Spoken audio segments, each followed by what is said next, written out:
नशे फिरोजपुर सां ॻोठ अल्हवारा सोलंगी जो रहवासी फ़ौजी Mohammad Yasin Solangi national press club ते पहुची दाहिंदे ॿुधायो त हाजी मोड़ सोलंगी जेको कोर्ट में बेल्फ आहे हुन सां असांजो जीवन झंझाल करे छॾियो आहे। कोर्ट जे ज़ोर ते असां ज़ुल्म कंदो थो अचे। 2 महीना पहिरीं पुलिस वठी मुंहिंजे घर में घिड़ी अल्ह तल्ह ॿुहारे वियो। उन खां पोइ मां पंहिंजे फ़ौजी ऑफिसरनि खां लेटर SSP साहिब ॾे मोकिलियो।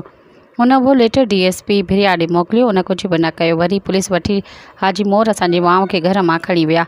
पुलिस पोइ पैसा वठी छॾियो आहे ऐं वरी 3 ॾींहं पहिरियां वरी हाजी मोर मिठियाणी पुलिस वठी ASI दगाणो नाइट खणी असांजे हमरा नरसी सोलंगी खे रिंद वारे मोरीअ तां खणी विया आहिनि, जंहिंजी वीडियो बि वायरल थी वई आहे। पर पुलिस असांखे नथी ॿुधाए ऐं न ई किथे हुनखे ज़ाहिर था कनि। हाजी मोर कोर्ट जो मुलाज़िम आहे। हुन ते घटि में घटि 100 FIR दाख़िल थियल आहिनि, पर पोइ बि नौकिरी करे थो। फ़ौरन हुनखे नौकिरी तां लाथो वञे।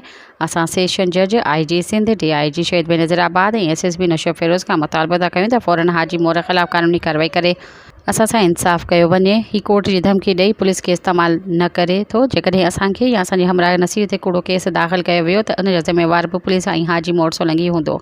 सब्सक्राइब कयो अवामी न्यूज़ HD खे ऐं ताज़ा तरीन ख़बरुनि लाइ ॾिसंदा रहो अवामी न्यूज़ HD।